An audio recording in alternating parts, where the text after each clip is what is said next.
I walked into that courtroom like a ghost, attending her own funeral. My son refused to look at me while his lawyer argued that I deserved to be left with nothing. They claimed I was reckless, but I had built their entire life with 40 years of shift work. The terrifying part was not the betrayal itself, but realizing their plan began months ago when my signature appeared on a document I had never even touched. My name is Vivian Hartley. At 56 years old, I had learned to occupy the smallest amount of space possible. I lived in a one-bedroom apartment on the south side of Grayford, a city in Pine State that smelled perpetually of damp concrete and old iron. For 20 years, I worked as a shift manager at Maple Harbor Care, a private nursing home where I watched the elderly wait for children who rarely came. I used to pity them. I used to think I was different because I had Trevor. Trevor was my only son. He was 32 now, a man who wore Italian leather shoes and lived in the new development at River's Edge. It was a sterile neighborhood where the driveways were too clean and the trees were too young to cast any real shade. I was proud of that house. I should have been. My savings had paid for the down payment and the closing costs. Trevor had married Mallory, a sharp-edged woman who worked in corporate law and spoke in sentences that sounded like binding contracts. It was a Sunday evening in late November. The wind was cutting through my coat, the kind of cold that settles in your joints. I carried a heavy ceramic pot of beef stew, wrapped in 2 thick towels to keep it warm. It was a tradition. I always made stew on the first cold Sunday of the month. I walked up the long driveway, careful of the black ice, rehearsing the small talk I would make about the weather and Trevor's job. I rang the doorbell. I waited. I could hear music inside, soft jazz, and the clinking of glass. The door opened, but only 6 inches. Trevor stood there. He was wearing a velvet blazer, not his usual Sunday sweatshirt. He looked at me. Then his eyes darted to the driveway behind me, as if checking to see if anyone else was watching. "Mom," he said. His voice was tight. "I brought the stew." "Trevor, it has the extra pearl onions you like," I said, shifting the weight in my arms. "It is freezing out here. Let me come in and set this down." He did not move. He planted his foot against the base of the door. We aren't doing the family dinner tonight." "Mum?" I blinked, confused. "But it is Sunday." I drove 40 minutes. Mallory appeared behind him. She looked radiant and terrifying in a silver cocktail dress. She held a wine glass by the stem, her fingers manicured to perfection. She did not look at my face. She looked at the old, chipped pot in my arms with genuine distaste. "Trevor," she said, her voice low, "handle it." Trevor looked at the floor. "Tonight is for guests." "Mom, important guests. I am your mother," I said. The wind whipped my hair across my face. "I am family." Mallory stepped closer to the crack in the door. Her perfume wafted out, expensive and cold. "We need to set some boundaries. Vivian, you are not invited. You cannot just show up here whenever you feel lonely. It is inappropriate." "Inappropriate?" I whispered. "I paid for this front porch." "Mallory. Trevor." Mallory repeated, sharper this time. Trevor finally looked at me, but his eyes were empty, like shutters pulled down over a shop window. "You have to go. Mom. Please, just don't make a scene." He closed the door. He did not slam it.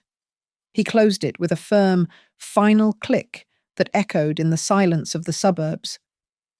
I stood there for a long time. My hands were numb, but not from the cold. I walked back to my car, a 10-year-old sedan that rattled when it idled. I sat in the driver's seat and stared at the house. I remembered the 12 years I spent raising him alone after the accident at the mill took his father. I remembered the double shifts. I remembered eating toast for dinner so he could have steak. I remembered telling myself that every sacrifice was an investment in love. I started the car. As I put it in reverse, the living room window cracked open slightly to let out cigarette smoke. I heard Mallory's voice, clear and distinct in the night air. "Don't worry about her. She is gone. Everything is on schedule." On schedule? It was a strange phrase. You planned renovations on a schedule. You planned hostile takeovers on a schedule. You did not plan Sunday dinners on a schedule. I drove home in a fog. When I got back to my apartment, I sat at the small kitchen table. My phone buzzed on the Formica. It was a notification from my bank app. Alert authorized user settings updated on your primary account. I stared at it. I was so tired.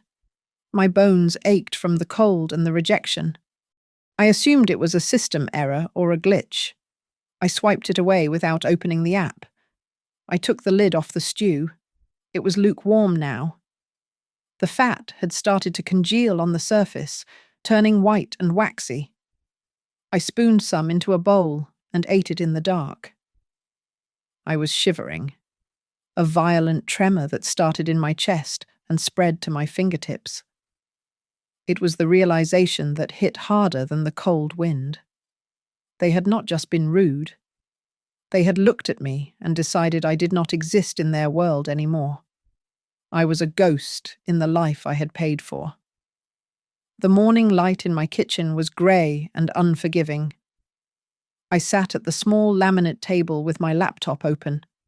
The hum of the refrigerator, the only sound in the apartment.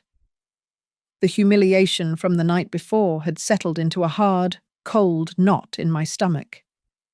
But it had also woken something up. I needed to see the numbers. I logged into my bank portal. My hands were steady now, driven by a grim curiosity. I started scrolling back, past the grocery bills and the utility payments, searching for the transfers to Trevor. It started innocently enough. 3 years ago, there was a transfer for $2,000. I remembered that one. It was for the closing costs on their house. Trevor had hugged me and said I was the best mother in the world. Then, 6 months later, another transfer for $1,500 for emergency car repairs. But as I scrolled, the screen became a graveyard of my good intentions. I opened a spreadsheet and began to type, forcing myself to categorize every dollar I had given them. The list grew terrifyingly long. There was the $5,000 for Mallory's Bar Association fees, which she had called a loan but never mentioned again. There was the $8,000 for the granite countertops in their kitchen, the same kitchen I was not allowed to enter last night. There was the down payment for Trevor's new truck. There was the $10,000 labelled business capital for a consulting firm Trevor swore would pay me back with interest within a year. That was 2 years ago. I stared at the sum at the bottom of the column.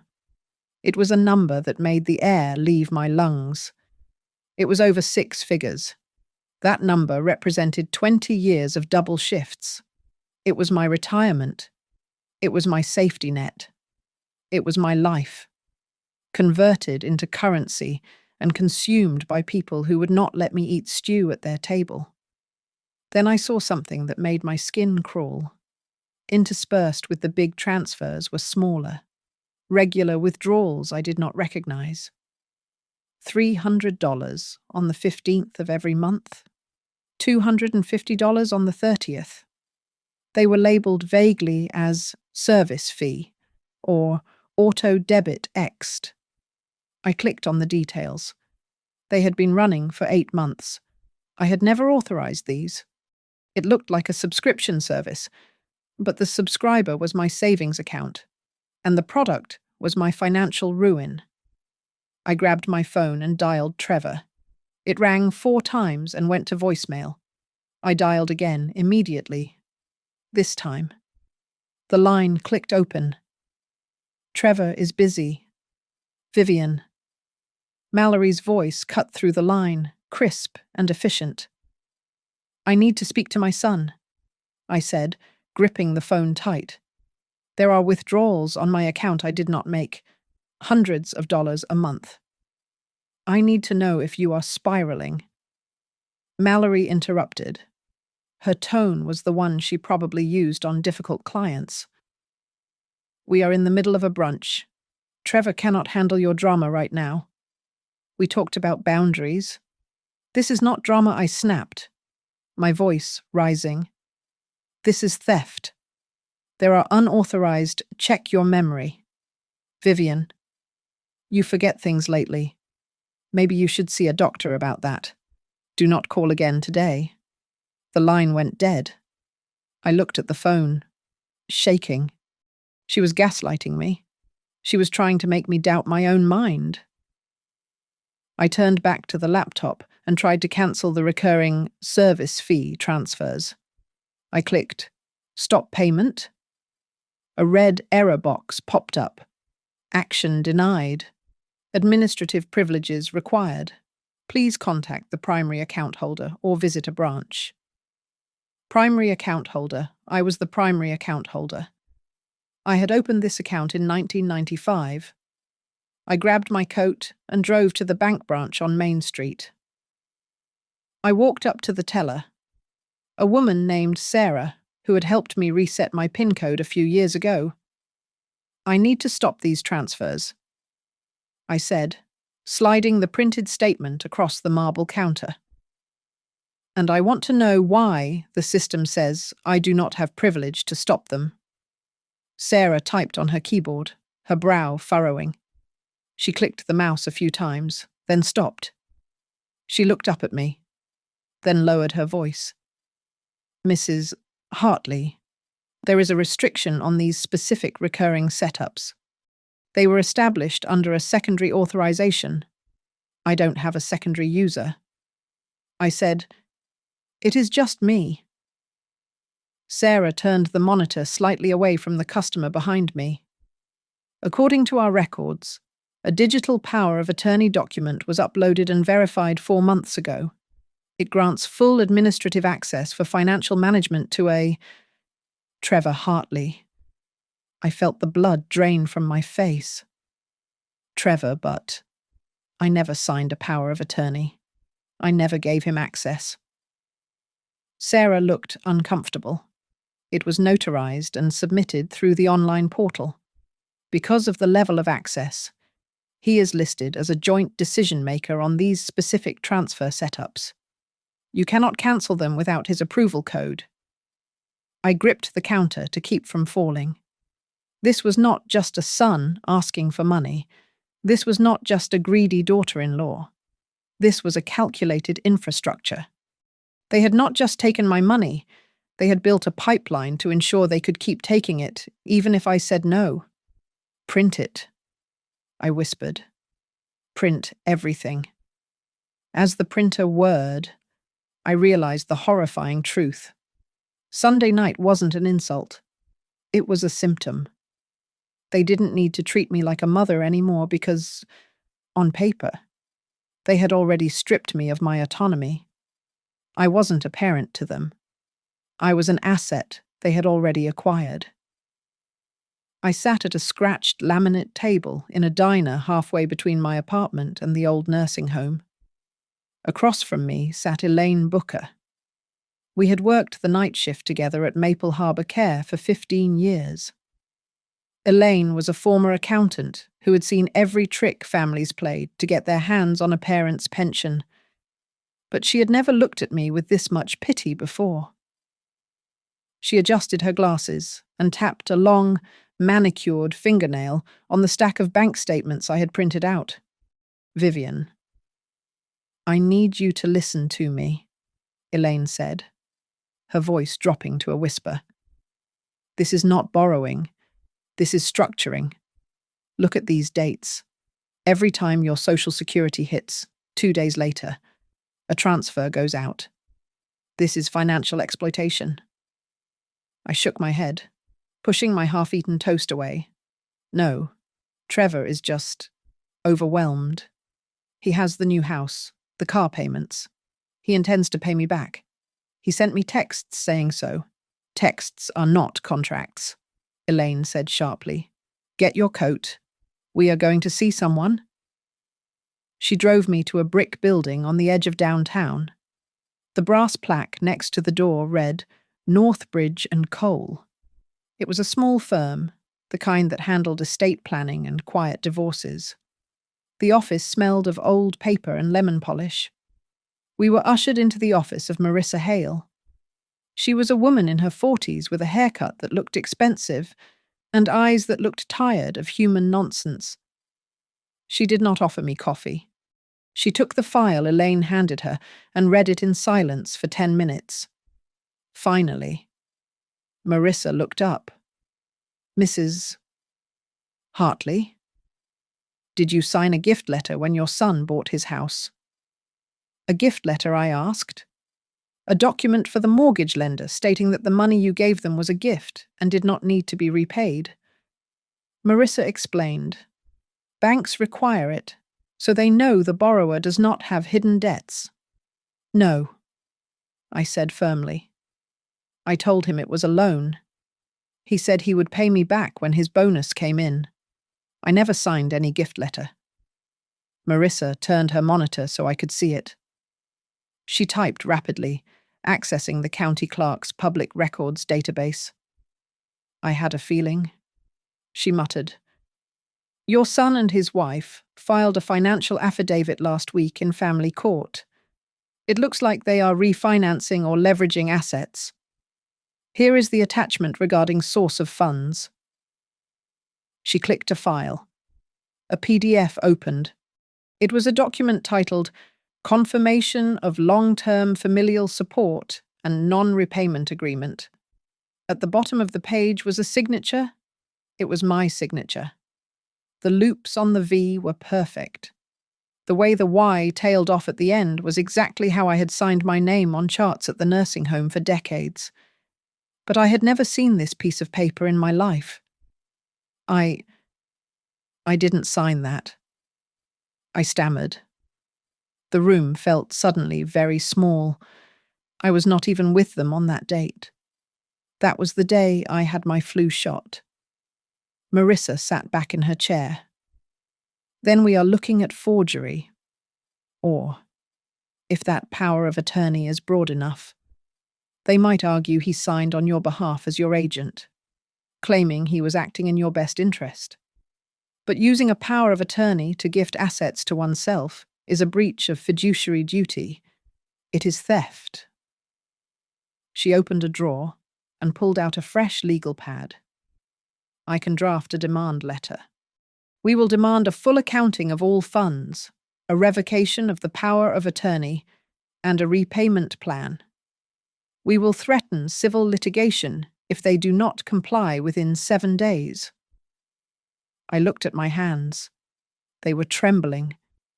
If I send a lawyer's letter, I will lose him, won't I? He is my only son. If I do this, there is no going back. Marissa stopped writing. She looked at me, and for the first time, her expression softened. But it was not a comforting look. It was the look of a surgeon telling a patient the limb has to go to save the body. Mrs. Hartley, Marissa said, you are worried about losing him. They changed the locks. They forged your name. They are draining your life savings to buy curtains and luxury cars. She leaned forward. You did not lose him today. You lost him the moment they locked that door and decided you were a bank account instead of a mother. The silence in the room was heavy. I looked at Elaine, who gave me a grim nod. I looked at the signature on the screen, my name, stolen and used to sign away my future. Where do I sign? I asked. Marissa slid a retainer agreement across the desk. My hand shook as I picked up the pen, but I forced the tip onto the paper. I signed my name.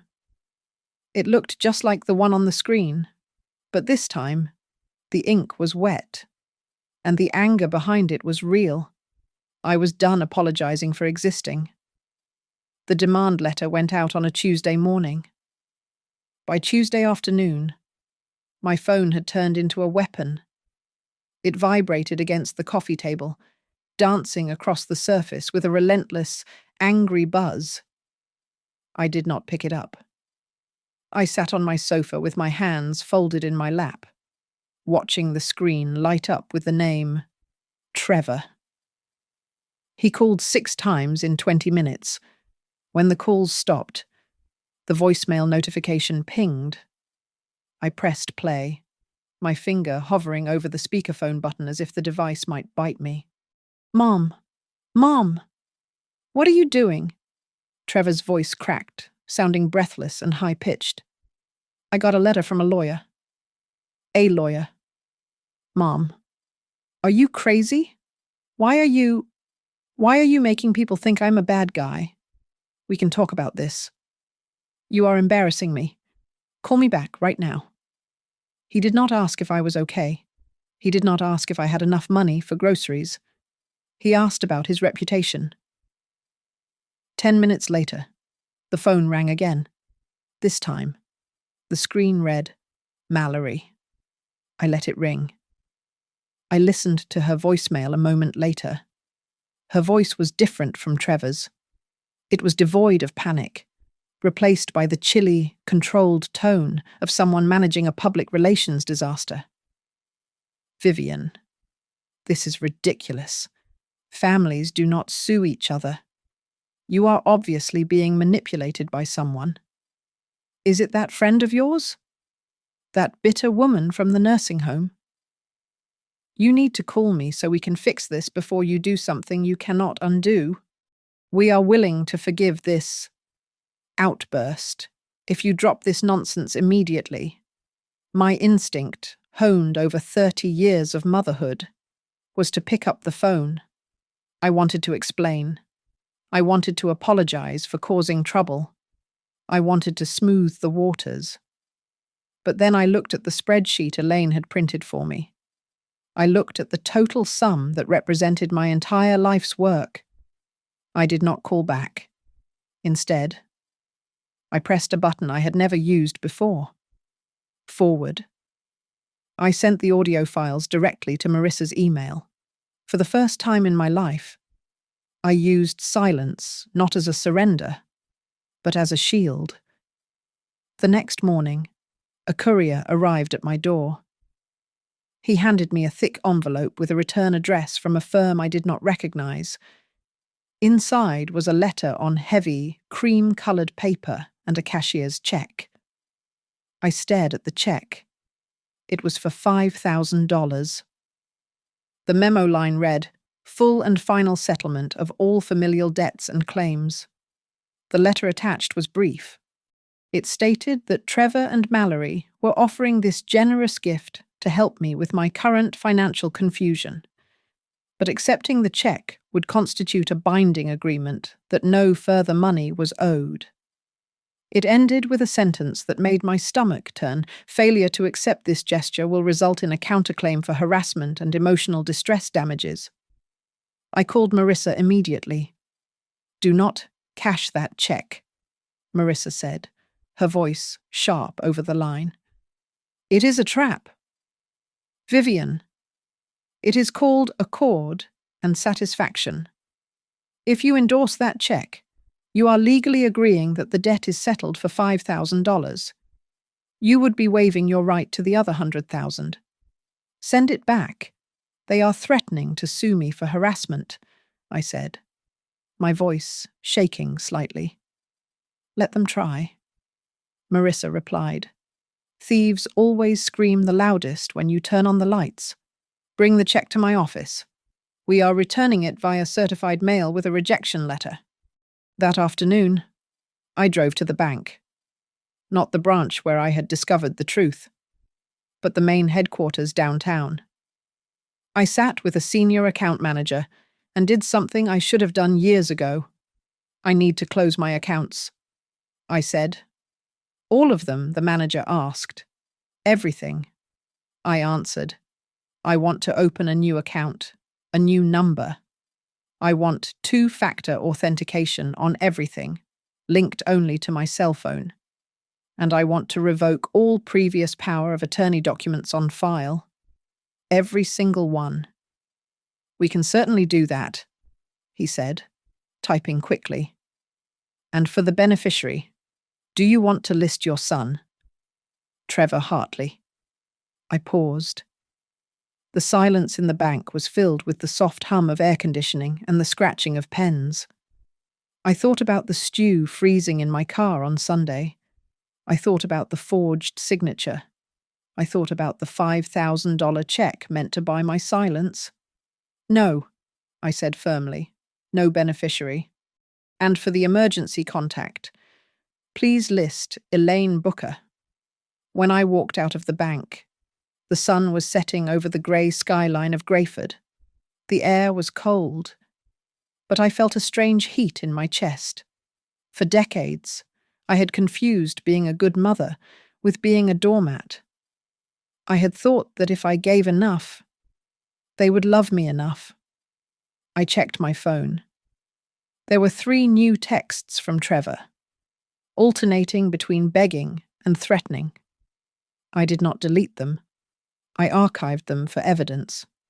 I was not the sweet, confused old woman they thought they could discard. I was awake, and I was finally looking at them with my eyes wide open. It was Thursday evening when Trevor showed up at my door. He was holding a bouquet of supermarket carnations, the kind wrapped in crinkly plastic with the price tag still on the bottom. He looked disheveled, his tie loosened, his eyes wide and pleading.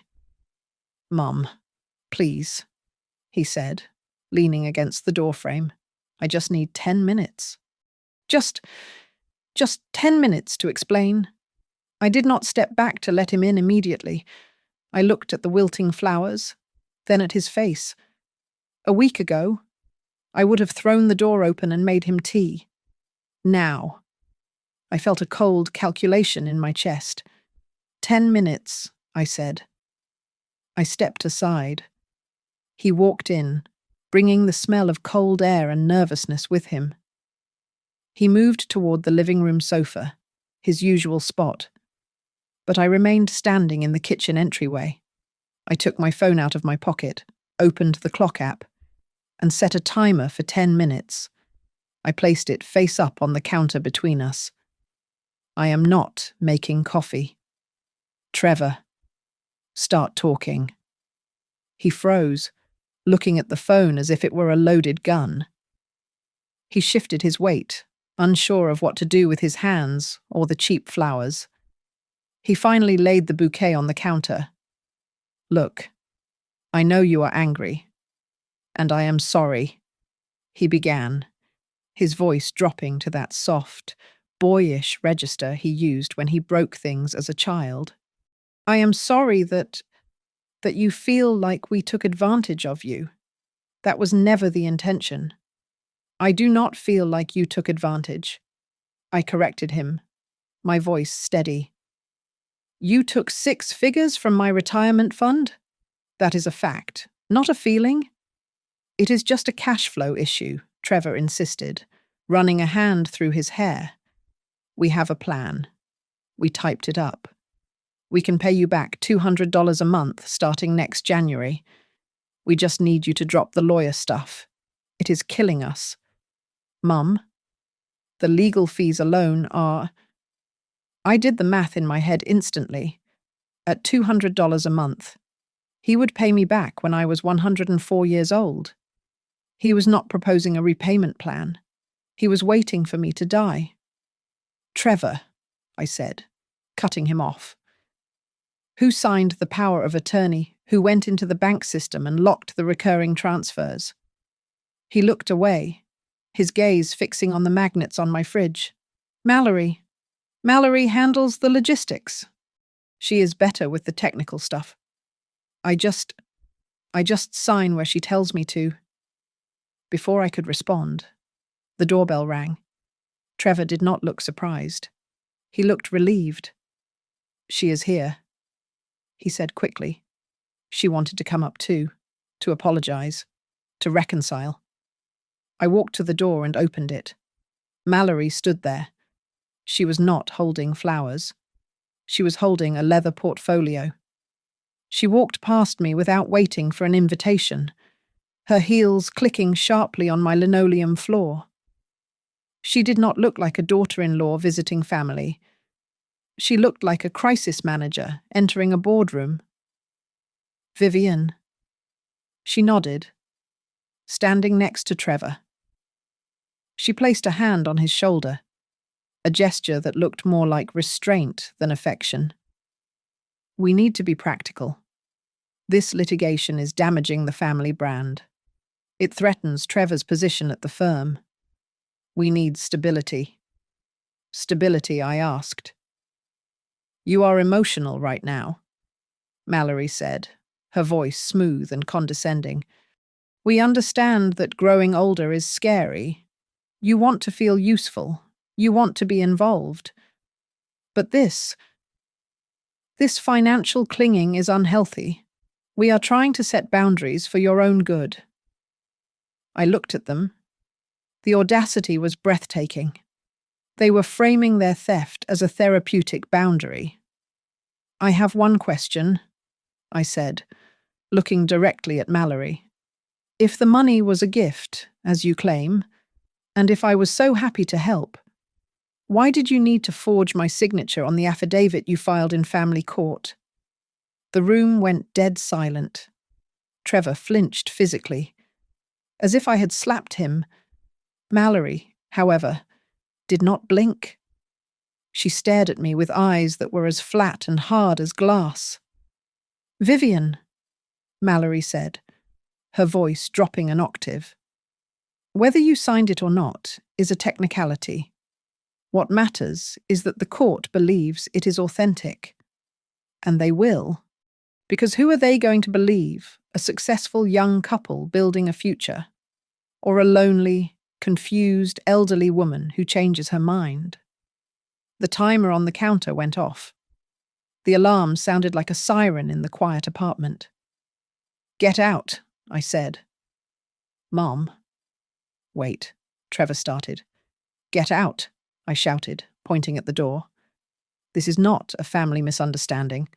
This is an operation. You are not my children right now. You are con artists." Mallory sneered, grabbed her portfolio and turned on her heel. "Come on, Trevor. She is hysterical. We will let the lawyers handle her." She marched out. Trevor hesitated. He looked at me, then at Mallory's retreating back. For a second, I saw something in his eyes that I had missed before. It was not just greed. It was terror. He looked at his wife the way a hostage looks at a captor. He followed her out, closing the door softly behind him. I locked it, my heart hammering against my ribs. I realized then that the tragedy might be deeper than I thought. My son might be a thief. But looking at his face, I wondered if he was also a victim who had been groomed to rob his own mother. The basement of St. Brigid's Chapel smelled of floor wax and stale coffee. It was a Wednesday night, and the room was filled with metal folding chairs arranged in a loose circle. Elaine had found the flyer on a community board at the library. It was a support group specifically for seniors dealing with financial transitions, a polite euphemism for being robbed by the people they loved. I sat in the back, clutching a styrofoam cup of lukewarm tea. I listened to a man named Arthur, a retired carpenter with shaking hands, describe how his nephew had convinced him to sign over the deed to his house to protect it from taxes. I listened to a woman named Sarah explain how her daughter had used her credit cards to fund a startup that never existed. The pattern was always the same. First came the isolation, then came the small humiliations to make you doubt your memory. Finally came the paperwork that made the theft look like generosity. I realized with a sick sort of comfort that my pain was not unique. It was a demographic trend. During the break, a woman sat next to me. She introduced herself as Doreen. She had short, steel-grey hair and eyes that looked like they missed nothing. She told me she used to be a compliance officer at a major regional bank for 30 years. I hesitated, then pulled the folded photocopy of the confirmation of support document from my purse. Marissa had given me a copy for my records. "Can you look at this?" I asked. Doreen put on a pair of thick reading glasses and studied the signature for a long time. She did not look at the content of the letter, only the ink. She tilted the page under the fluorescent lights. "Vivian," she said, her voice low and raspy. "This signature. It is too quiet." "Quiet?" I asked. "What do you mean when people sign their names?" "There is speed," Doreen explained, tracing the air with her finger. "There is muscle memory. The pen digs in on the downstrokes and lifts on the upstrokes. It flows. But this?" She tapped the loop of the H in my last name. "The line weight is perfectly even all the way through. It is shaky, but not the shaky of an old hand. It is the shaky of a hand moving slowly, trying to trace a projection or a copy. It is mechanical. It is too perfect to be real." A chill went down my spine. It was the validation I did not know I needed. "They traced it," I whispered. "Or they used a light box," Doreen said, handing the paper back to me. "You need a forensic expert. This is not just a lie. Vivian, this is art." I called Marissa the next morning. She agreed to hire a certified handwriting analyst immediately. Hanging up the phone, I felt a strange mix of emotions. I felt humiliated that someone had studied my hand just to rob me, analyzing the curves of my letters like a code to be cracked. But mostly, I felt light. I was not senile. I was not forgetful. I was a crime scene. That evening, my phone buzzed on the kitchen counter. It was a text from Trevor. The tone had changed completely from the panic of the previous week. "Mom, I am sorry about how Mallory acted. She is just stressed about work. I want to fix this. Tell me what amount makes you happy. I will listen to whatever you say. We can work this out without lawyers." I stared at the screen. He was offering money. He was offering an ear. But he was avoiding the one thing that mattered. I typed back a single question: who signed my name? The 3 dots appeared, indicating he was typing. They pulsed for 10 seconds. Then they disappeared. He did not answer. I put the phone away. For the first time in months, I did not spend the night pacing the floor or crying over old photo albums. I put on my sneakers and went for a light jog around the block.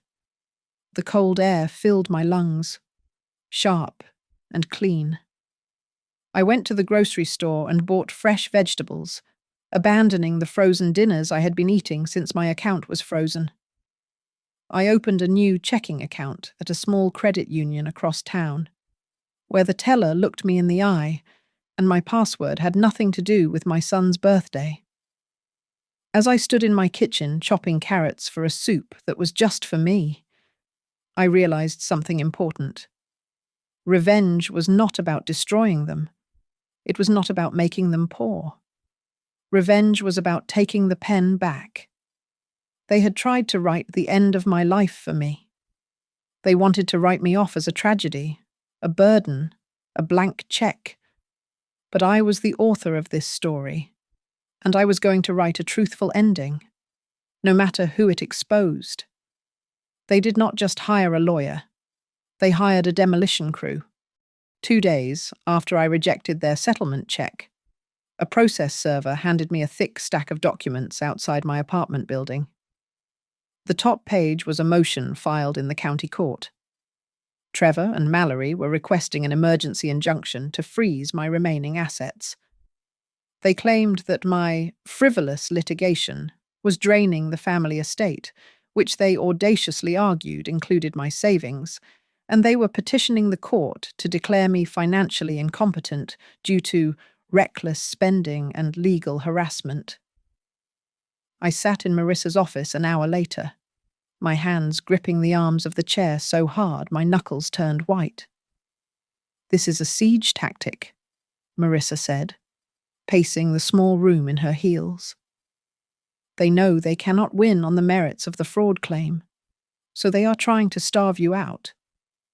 If the judge grants this freeze, you won't be able to pay me, you won't be able to pay your rent. They want to force you to drop the lawsuit just to buy groceries." "They can do that?" I asked, my voice barely a whisper. "They can take what little I have left because I dared to ask for my money back." "They can try," Marissa said grimly, "but they made a mistake. They put their narrative in writing." She flipped to the middle of the filing. It was a sworn affidavit signed by Mallory.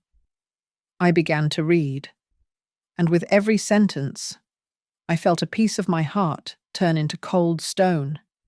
The document claimed that I was a lonely, isolated widow who had aggressively offered financial gifts in exchange for inclusion in family activities. It painted a picture of me as a desperate woman buying my son's time, stating that the money was never a loan, but a ticket for admission into their lives. They were not just stealing my money, they were rewriting my love as a pathetic transaction. "She says I bought them," I said. I looked at Marissa, my vision blurring. "She says I paid to be their mother." "It is a narrative designed to make you look unstable," Marissa said. "But we are going to burn that narrative to the ground." Marissa pulled up a folder on her laptop. She had subpoenaed my phone records and old email archives. "Look at this," she said, pointing to the screen. It was a text from Trevor, dated 4 years ago. "Mum, I am so sorry to ask, but can I borrow $2,000 for the closing costs? I promise I will pay you back as soon as the bonus hits in March." She clicked another file. An email from Mallory, 3 years ago. "Vivian, thank you so much for the loan to cover the car repairs. It literally saved us. We will set up a repayment schedule as soon as Trevor gets his raise." "Loan," Marissa read aloud, emphasizing the word. "Borrow. Pay back. Repayment schedule." She turned to me. "These are not the words of people receiving a gift. These are the words of debtors. We have 50 pages of text messages, emails, and bank transfer notes where you wrote loan for kitchen and loan for taxes, and they replied with thank you or thumbs up emojis. By not disputing those notes at the time, they tacitly accepted the terms. I looked at the screen. The evidence that would save me was the history of my own generosity. Every time I had said yes, every time I had tried to help them build their life, I had unwittingly created the paper trail that would now destroy them. It was a devastating realization. My love was the weapon. "The judge has set a preliminary hearing for next Tuesday," Marissa said, closing the laptop. "They are going to walk into that courtroom and play the victims. They will say you are confused. They will say you are vindictive. You need to be ready. You cannot cry. You cannot scream.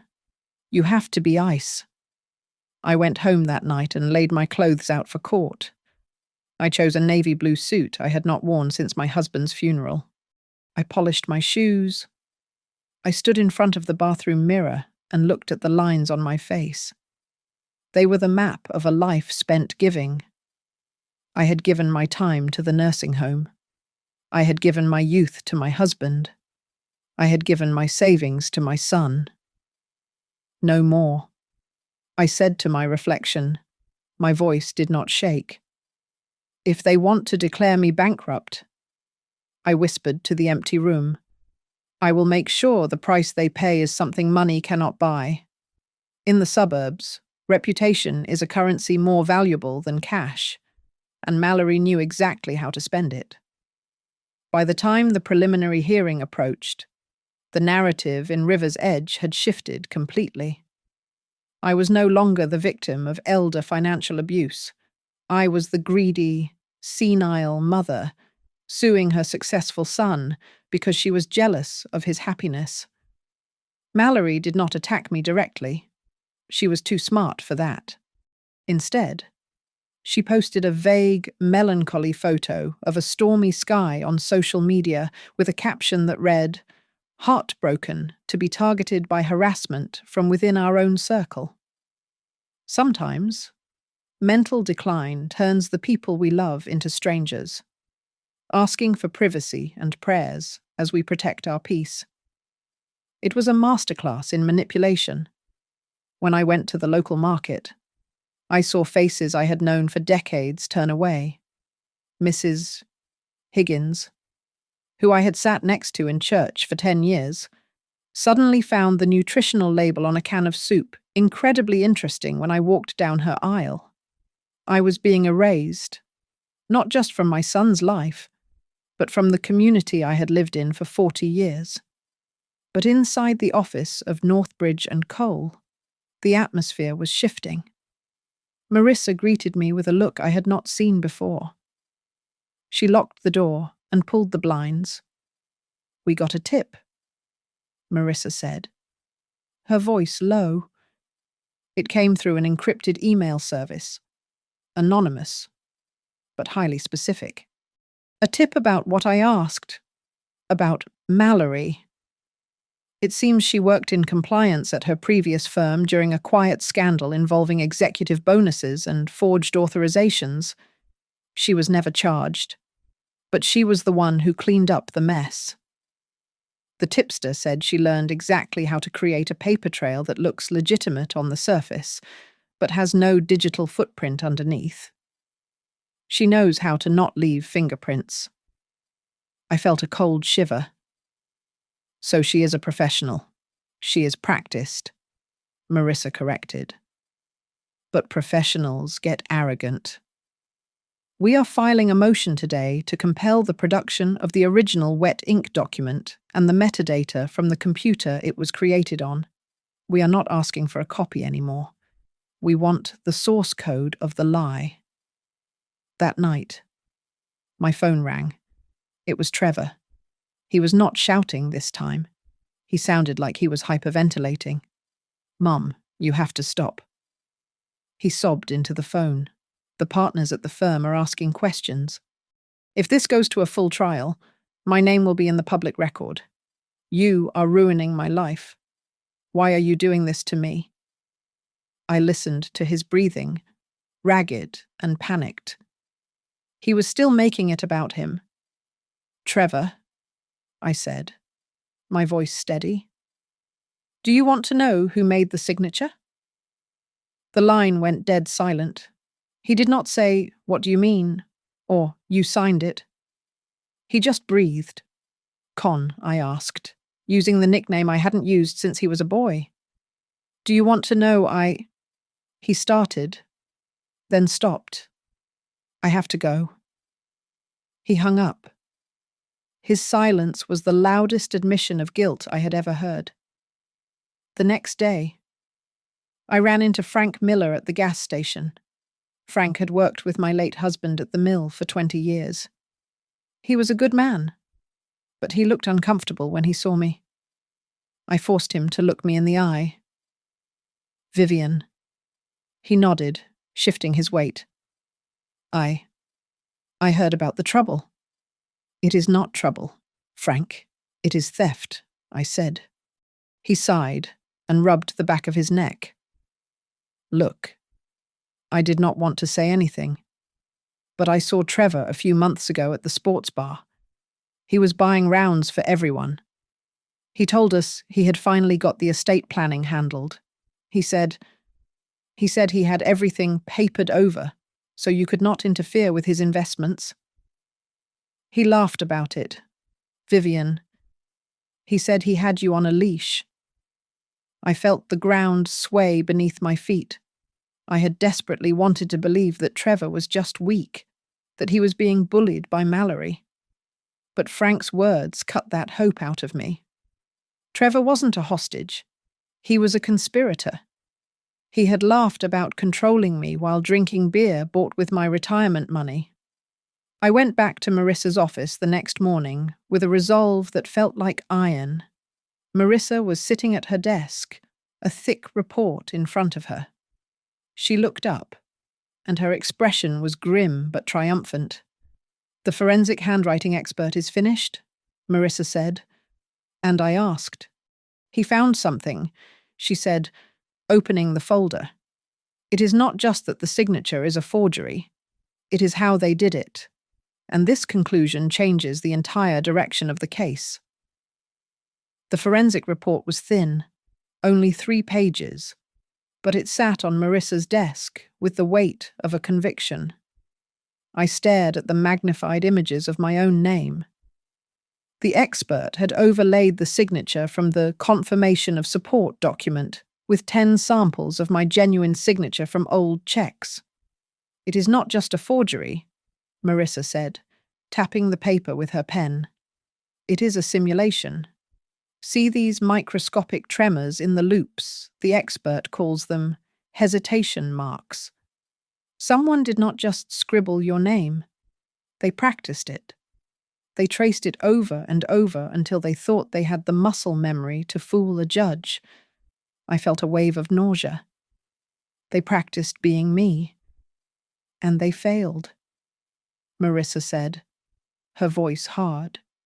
"We are not just filing a motion to dismiss the bankruptcy petition anymore.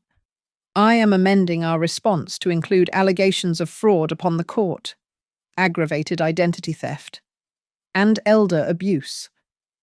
We are asking for an immediate asset freeze on their accounts pending a criminal investigation." The reaction from the other side was instantaneous. Less than 2 hours after Marissa emailed the forensic summary to opposing counsel, a new courier arrived. This time, there was no threat of a lawsuit. There was a settlement offer. Marissa read it aloud, her eyebrows raising slightly.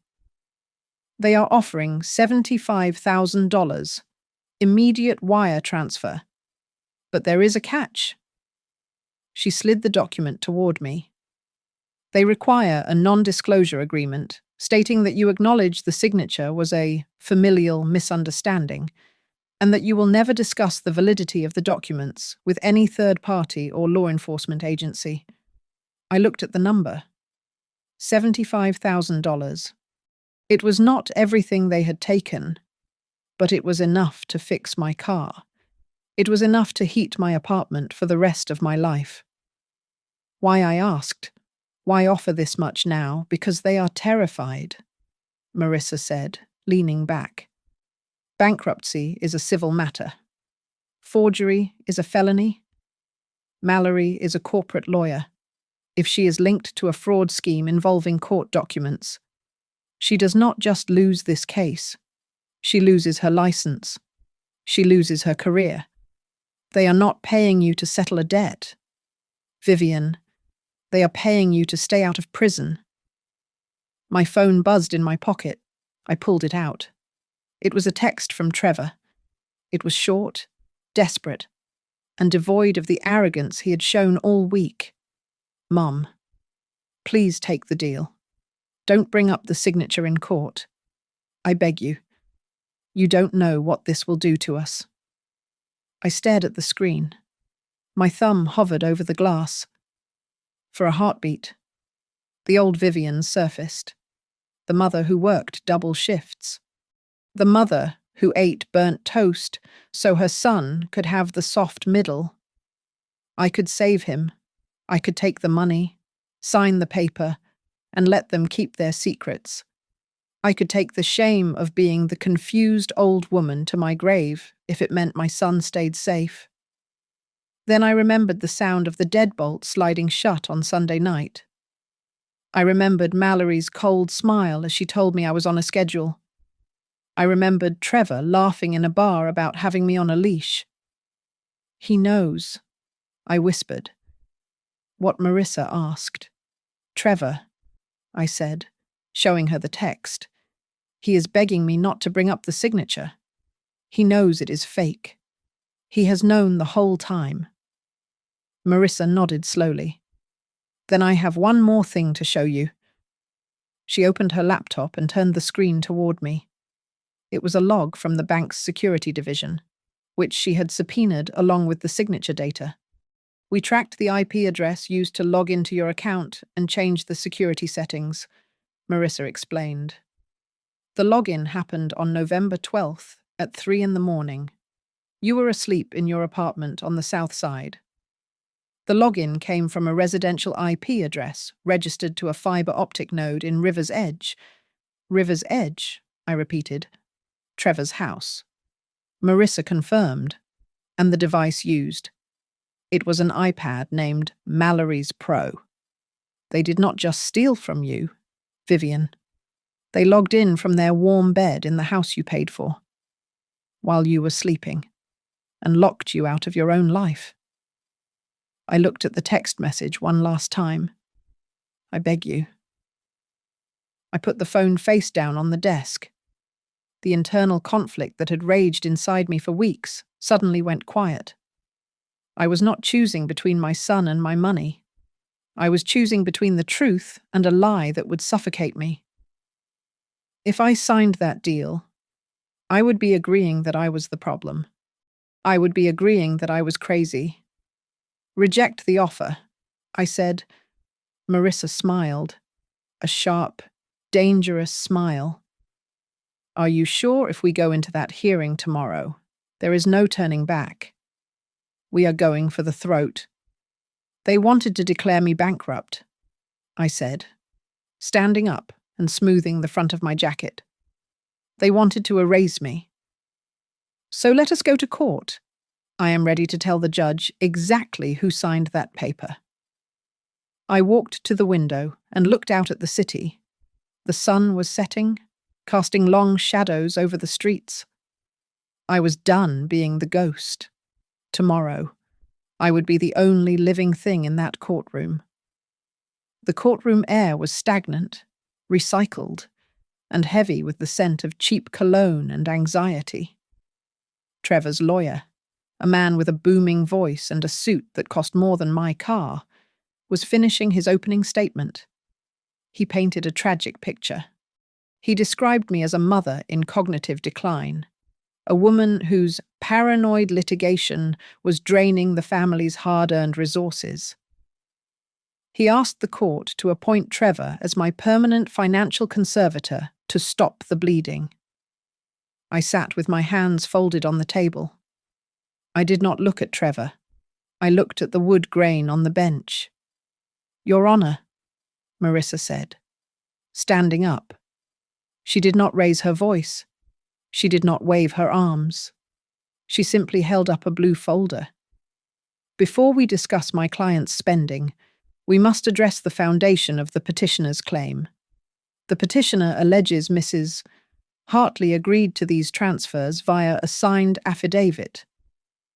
She did. Trevor's lawyer interjected. It is in the file. We have a forensic report.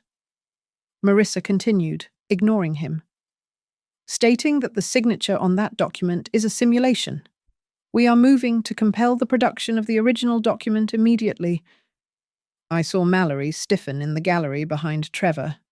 She placed a hand on her purse, her knuckles white. The judge, a man named Baseless with wire-rimmed glasses and a face etched with skepticism, looked at the report Marissa handed to the bailiff. He read it in silence. The silence stretched for a minute, then two. Then he looked up. He did not look at me. He looked directly at Trevor. Mr. Hartley? the judge said. Stand up. Trevor stood. He looked wobbly. You signed a sworn statement that your mother voluntarily gifted you these funds and signed a waiver to that effect. The judge said, I have a simple question. Did you see her sign it? Trevor blinked. He looked at his lawyer. He looked at Mallory. Well, Your Honor, we discussed it. We talked about her supporting the family. That is not my question, the judge said, his voice sharpening like a blade. Did you watch her pen touch the paper, yes or no? Trevor stammered. He looked terrified. Mallory, my wife. She handles the administrative side. She prepares the documents. I trust her to handle the details. Mallory stood up abruptly. Your Honor, if I may... Sit down. The judge barked. The echo slammed against the walls. I am questioning the petitioner. He turned his eyes back to Trevor. So, you are telling me that you are asking this court to declare your mother bankrupt and strip her of her rights based on a document you never actually saw her sign? The room went dead silent. You could hear the hum of the overhead lights. I didn't know, Trevor whispered. I thought it was real. Your Honor, Marissa interrupted, sliding a second paper across the bench. We also have IP logs showing that Mrs. Hartley's bank security settings were altered from an iPad located at Mr. Hartley's residence at 3 a.m. on November 12th. Mrs. Hartley was asleep across town. The judge looked at the log. He looked at Trevor, who was now pale and sweating. He looked at Mallory, who was staring straight ahead, her face a mask of frozen panic. This hearing is over, the judge said, slamming his gavel. The petition for involuntary bankruptcy is dismissed with prejudice. Furthermore, given the forensic evidence and the admission of the petitioner, I am referring this entire file to the District Attorney's Office for an immediate investigation into fraud, forgery, and perjury. Mallory gasped, a sharp, strangled sound. She knew what that meant. This was no longer a family dispute. It was a criminal case. The judge looked at me. Mrs. Hartley, I am granting a temporary protective order over your assets. No one touches a dime without your physical presence. I stood up. My legs felt strong. I looked at the judge. Thank you, Your Honor. I did not come here to ruin them. I did not demand their love. I just demanded the truth. They used the truth to try and bury me, so I had to dig myself out. The bailiff dismissed the court. As the room broke into chaos, Trevor rushed toward the railing separating us. Tears were streaming down his face. Mom, he choked out. Mom, please, let me explain. I didn't know she faked the signature. We can fix this. Can we just talk privately? I looked at him. I looked at the man I had raised, the man I had protected for 30 years. I saw the fear in his eyes, but it was fear for himself, not for me. You chose, Trevor, I said softly. The night you locked me out in the cold, you made your choice. You cannot burn a bridge and then expect me to send a boat. I turned my back on him. I walked out of the courtroom doors and into the bright, blinding light of the hallway. I could hear him calling my name, but his voice sounded distant, like a ghost from a life I no longer lived. I walked toward the elevator, alone, but whole, leaving them to face the storm they had created. Thank you so much for listening to my story. It was a hard journey, but I am glad I could share the truth with you all. I would love to know where you are tuning in from today. So please drop a comment below and let's get a conversation started. If you enjoyed this story, and want to hear more about how we fight back and find our strength, please subscribe to the Grandma's Family Diary channel. Smash that like button and hit the hype button to help this video reach more people who might need to hear it. Stay strong, everyone.